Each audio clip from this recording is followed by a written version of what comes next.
All right, good morning, everybody. It is Saturday, time for the 10K time trial here in Dyersville, the same place I've been doing a lot of my workouts and some other time trials that I've done earlier this year. I did a 5K time trial, an 8K time trial. Now it's time for the 10. I'm gonna do my warm-up lap here. Check out the wind situation. It's a little bit windy. It's the only thing I'm worried about. It is pretty cold, but I could deal with the cold. So let's see how that goes.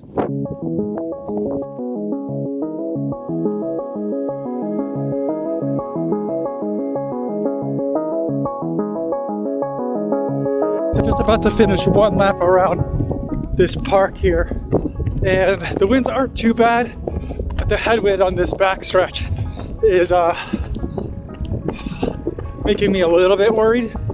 So what I think I'm gonna do is, because there's trees over on that side that seem to block the tailwind when I was over there, once I get to the kind of a 1 lap mark, turn around, try running it the other way, see if I can get this tailwind right now. But the main reason why I've been running the way that I have been is because that way I'm making left turns like on a track. But today, if those trees over there give me a shield from the headwind, or at least a little bit of shield from the headwind, maybe I'll even get a net tailwind. Most likely not, but you know what? See how it feels.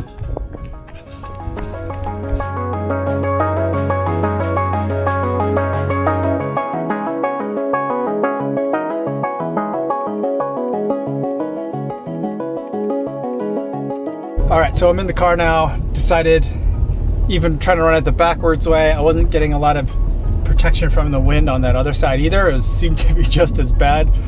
Either way, the winds are pretty intense right now. So I think what we're gonna do is I'm gonna go over to the Heritage Trail, probably making a too big deal of all of this. But we'll see if I can get some respite from this wind. Now I know that towards the turnaround point, I'll have to do an out and back.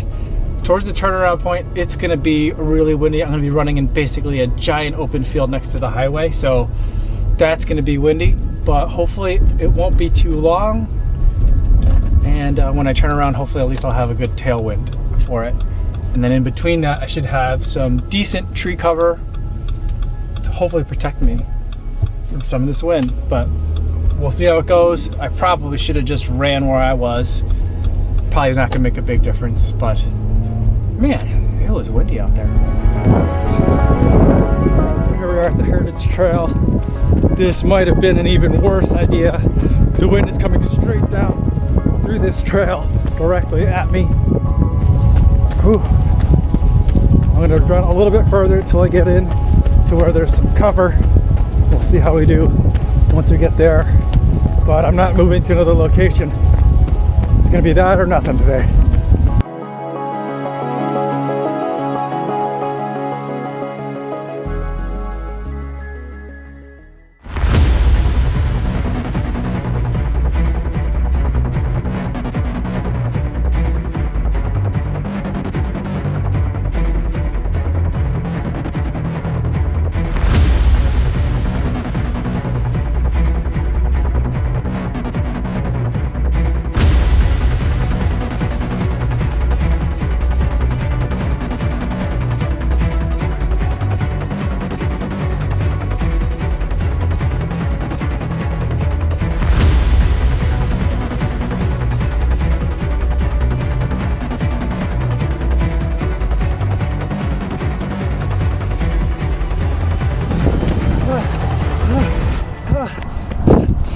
Turn around early.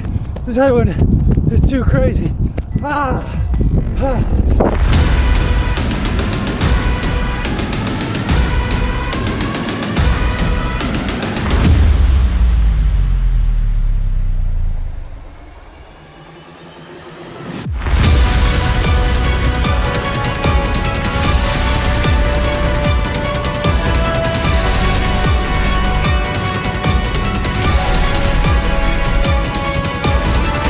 Two and a half K to go.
41 minutes, 12 seconds for the 10K, 6 minutes, 37 seconds per mile on average, and 260 watts on average for the entire run, which was the culmination of 6 weeks on the Stryd training plan. Now, before I get to my thoughts on how the training plan went, how this 10K time trial went, I do go over some disclosures.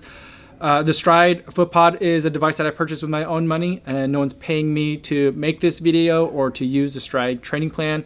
The Stryd training plans are currently free for now if you want to sign up for one and if you already have a Stryd footpod. So there's no need for me to buy anything, and no one's going to get a chance to preview any of my footage or my thoughts before you guys get a chance to see this video on YouTube. So the disclosures out of the way, let's talk about the 10K time trial, and then I'll talk about the Stryd training plan. So as far as the time trial went, it was windy out there today. Temperatures were already pretty low, 28 degrees Fahrenheit, but we had at least clocked sustained speeds of 15.6 miles per hour, and it was gusty. I initially wanted to go and run around that loop in Dyersville, but I just was really concerned about that one straightaway where I was going to be getting a lot of headwind, and so I did move over to the Heritage Trail, which was not that far, probably about a mile away from the park in Dyersville, but at least I thought I might have some more cover from trees.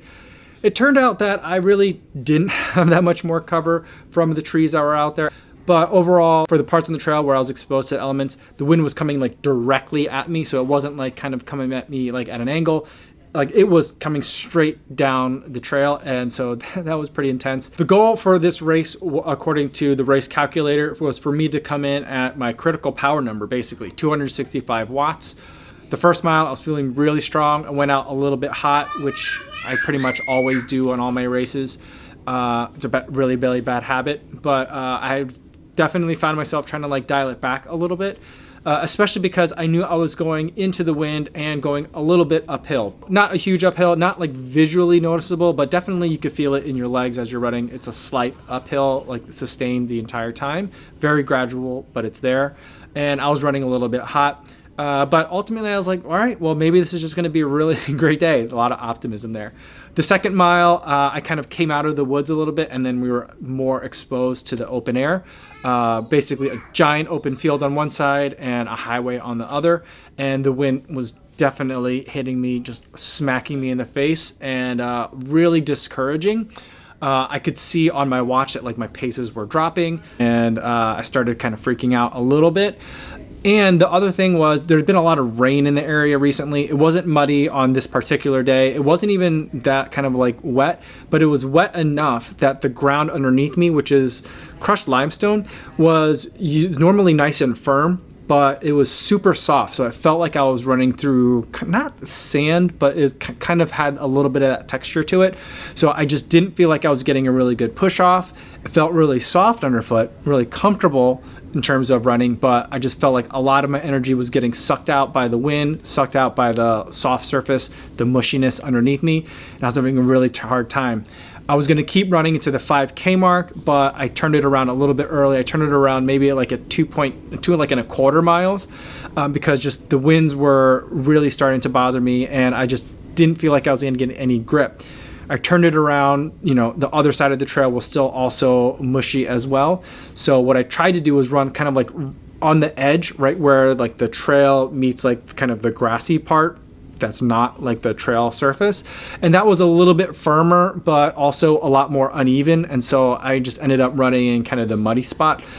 But at least I felt like I was getting a little bit of a break from the headwind, and now I had a tailwind behind me, and I was now going downhill.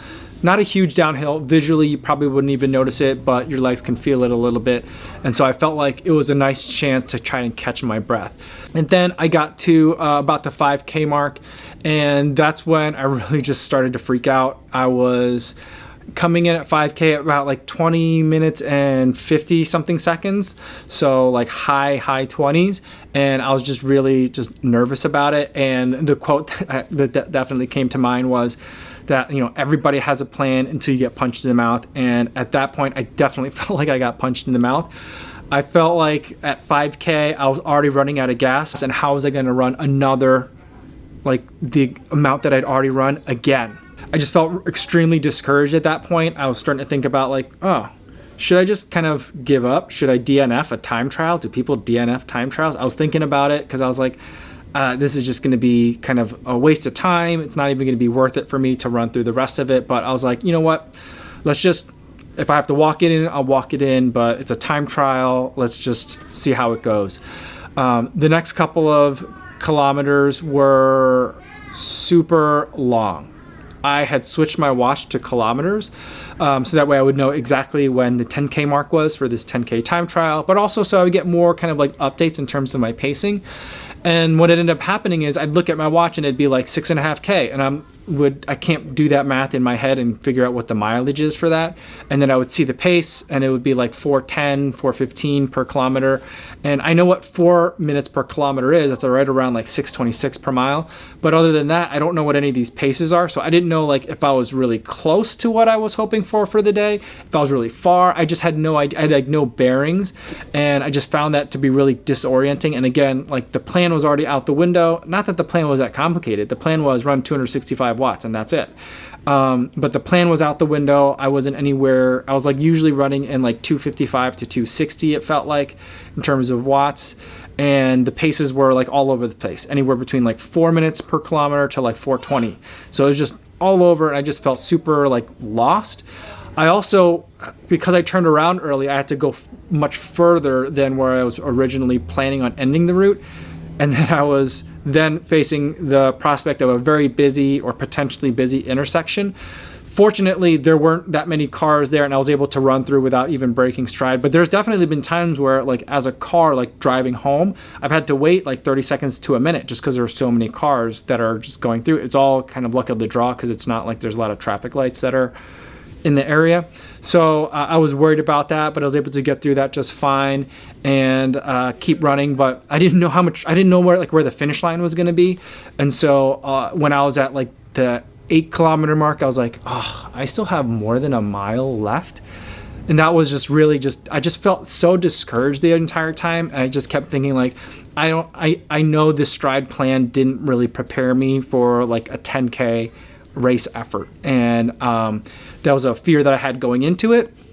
And then it was a fear that was like definitely like punching me in the mouth repeatedly, like it turned out I ended up looking at my watch like every 200 meters thinking that like I had run like half a mile. So it just super discouraging. And I think like if I could have just put all of that out of my head and just run, I think I would have done a lot better, because it turns out that I ended up negative splitting the race. And my second half came in at like 20 minutes and like less than 20 seconds. So not a bad result for the second half. Yes, I'm running a slight downhill for that. Yes, I got the tailwind, but considering how like miserable I felt for the first 5K, I felt like the last 5K was a pretty strong showing. Ultimately, this isn't like a PR for me. I mean, I wouldn't count it like as a PR without a chip time, but back in July, I did a 10K time trial, but that was on a high mileage week. I ran through. I don't think I even tapered. I think I ran like 10 miles the day before. But I came in at 42:45 in July. Earlier last September, that was my fastest according to Strava, where I ran 40 minutes and 52 seconds for a 10K. And that was, I think, the second half of the Chicago Half Marathon last year. I had negative split that race as well.